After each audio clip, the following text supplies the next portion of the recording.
Yo, what's going on, guys? Welcome back to the channel. My name is Eric, and today we're gonna be talking about the bench press.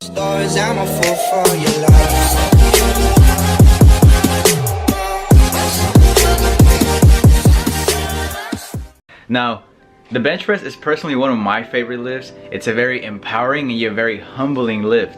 I mean, honestly, if you hit a PR, you get crazy hype. Yeah, it's probably my first favorite lift as opposed to the deadlift. The deadlift is a good lift too that I enjoy, but personally the bench press just feels so empowering. Just when you sit down, you line up, you know, you get your shoulder blades back, you could do so, you grab the bar, you just push it off your chest and you rack that all by yourself. You're just like, you know what? This was meant for me. So anyways, we're gonna be talking about that today.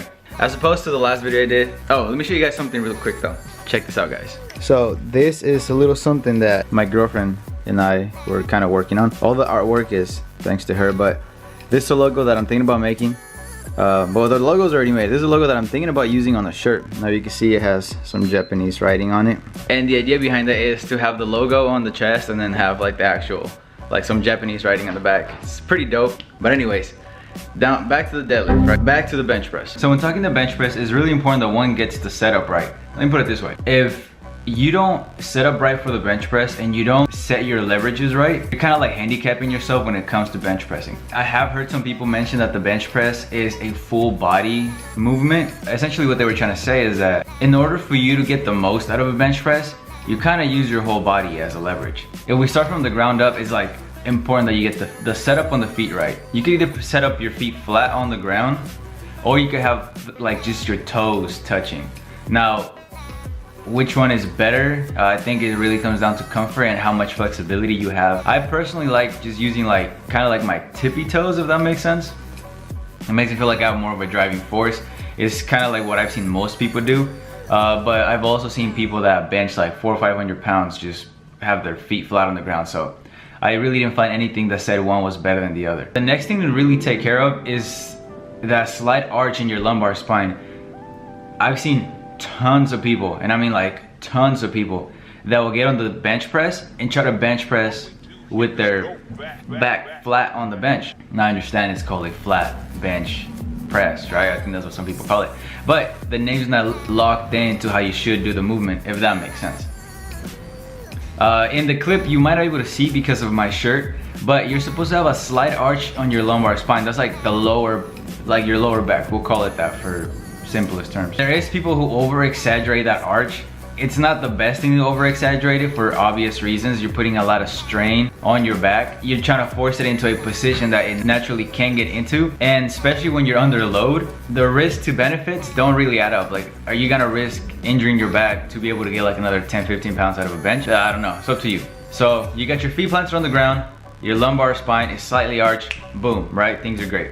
So now it comes down to how you're gonna grasp the bar. In the video, you guys are gonna see me doing like different types of grips on the bar, and that's just to show the right way versus the wrong way of gripping the bar, right? It's very important, especially when you're benching, that you avoid any type of like shoulder impingement. Just because of the nature of the glenohumeral joint, which is a fancy form of saying like your shoulder joint, it's like very unstable, right? Think about it this way. Your joints work like this. The more free motion it has, the less stable it is. If you compare your shoulder that you could literally move in any direction that you want pretty much, as opposed to, we'll say like your knee, that you can only go, you know, like forward and back, just flex it and extend it. How stable one is compared to the other is totally different. So just kind of keep that as a rule of thumb whenever you're lifting. Ideally, when you're benching, you don't want to flare your arms to where you're in line with your chest. I've seen a lot of people do this too. And at that point, you're just, you're not getting a full stretch of the chest, because just anatomically, you're not gonna be able to go all the way down without your scapula just being really awkward, or being placed in a really awkward position. You wanna be what is called the scapular plane, right? That's pretty much being like 45 degrees. Like if your arm tucked is 0, right? And this is 90, you wanna be here, right? That's 45 degrees. Now, that's like the natural way your arm is kind of intended to move. We'll keep it at that point. And at that point, you'll prevent a lot of injury to the rotator cuff. Now that's great, because Obviously, if you injure yourself, you're not gonna be able to work out, and we don't want that. We're in here for the long term, okay? We're in here for longevity. Also, just another quick tip, there is such thing as gripping the bar too close. There's nothing wrong with it. It's not gonna necessarily cause any sort of impingement. But at that point, you're really activating a lot more of the tricep rather than your chest when it comes to the press, which is not a bad thing if that's essentially what you're going for. But for the purpose of this video, we're focusing on just the regular basic flat bench press, right? I'm not totally against, well, we'll call them cheat reps, right? They actually have a place and a time, and they're not as bad as people make them seem, but that'll be a video for a different time. But what I do advise, though, if you're really trying to increase your bench, is practice different variations of the bench. Kind of like how I mentioned on my deadlift video, how I do Jefferson and conventional, and it carries over to my sumo. The same way that if you practice the incline bench press and the incline dumbbell press, it directly carries over to your flat bench. One of like the strongest YouTube fitness people named Mike Rashid, I was watching one of his videos and he mentions how the way he trains his clients to increase the bench press is that he'll have them do nothing but incline for like, I think, a month or two. Just incline, incline, incline. Once they're ready to PR on the flat bench, to be like, okay, you've done incline this whole time, just go ahead and jump on the flat bench. And they'll PR by like 20, 30 pounds. Now, why is this significant? Why does this matter? When you're doing a flat bench press, like I mentioned earlier, you're setting up with a lot of leverage. You're tucking your feet in, you're arching your lumbar spine, you're retracting and pressing down on your scapula to make sure that your shoulders are stable. And then from there on, you're pressing, essentially just using your chest. That's great. Now, when you're going for the incline press, whether it's dumbbell or barbell, you don't have those added benefits of having all those leverages. You'll see me in this clip towards the end of my press on the incline barbell press that I kind of stand up. Now, I was fatigued at this point, and I was also wanting to show you guys how you don't have as much leverage in the incline. You know, I can't just push off my feet, because when I start pushing off my feet, I kind of stand up. You're practicing different variations of the lift, and that should help you more or less increase that lift. I was that guy that I couldn't bench past like 155 right when I started. I was like, man, the day that I could bench 225, I'm gonna be happy. And I honestly just started incorporating that, and that helped me a lot. Now I could actually do 225 for reps. Not like crazy reps, like 15, 20 reps. I could do it for 5, but you know, it's a start. Oh, another point that I think is very important when we're talking about injury prevention on the bench press is the warm-up. Now, I personally always try to warm up my rotator cuffs when I'm preparing for a bench press. And the way you do this, or at least the way I do it, there's many ways you can, you know, stretch your rotator cuff and strengthen your rotator cuff. But I always just practice a lot of external rotation, either with bands or with just holding like a 10-pound plate. Moving your shoulder from midline to like the outside. So like if I have my arm like this, you guys might see on some of my videos, I'll do this a lot.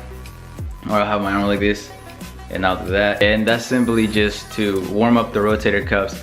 And you'd be surprised, it actually makes it a lot more comfortable. If you guys haven't done it, like try it out before you bench. Do about like 3 sets of 15 of those, and then just stretch out your arms like you normally would. I promise you, it's gonna make like night and day difference. So yeah, those are my tips for it. Now, another important point when it comes to the bench press is making sure that you're actually working out your complementary muscles, right? Like doing complementary movements. So it's very important that if you're trying to increase your bench press, you're actually working out your other muscle groups rather than just the chest. Things like your shoulders and your triceps are huge for increasing your bench press.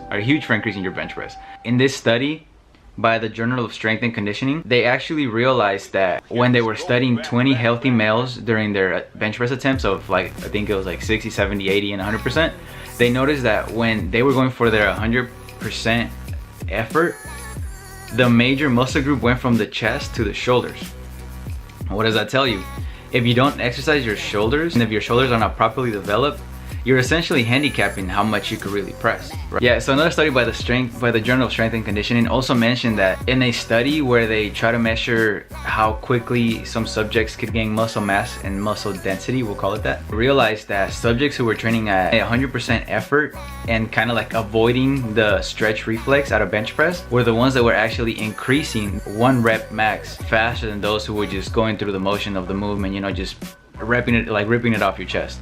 And another study by the Journal of Strength and Conditioning also mentions how the bench press is a relatively unstable move and that's why you really need to work out your stabilizers. Hence, as I mentioned earlier, it's really important that you have like strength in your lats. Well, I didn't mention earlier, but I'm saying it now. Make sure you have strong lats. It's really important that you're able to tighten up your lats before you press. That will help you make the bar feel a little more stable. And that's mentioned in this topic. They mentioned how bench press is an unstable lift, how increasing your core stability can increase the bench. Because think about it, if you're able to keep your body stiff and straight and just focus the actual pressing motion and all your energy on your chest and your shoulders, you'll be able to get more energy onto the bar and hence push it forward, right? So boom. And point number 3, yeah, I don't know that I made a third point, but point is, go try them out, go lift, and let me know how these work out for you guys. These are things that have helped me tremendously increase my bench press, so hopefully they help you guys increase your bench press too. And I hope you guys like this format of a video. It's kind of more of like a vloggy type style research informational video, as opposed to just sitting down and like reading and talking. Anyways, I hope you guys enjoyed this video. I hope it helps you guys out tremendously, because I know these things have helped me out tremendously. Don't forget to subscribe, like the video, share it if it's actually helpful. I got a couple more coming out, so hopefully you guys are really enjoying these, and we'll see you guys in the next video. Again, my name is Eric, and thank you guys so much for watching. Peace.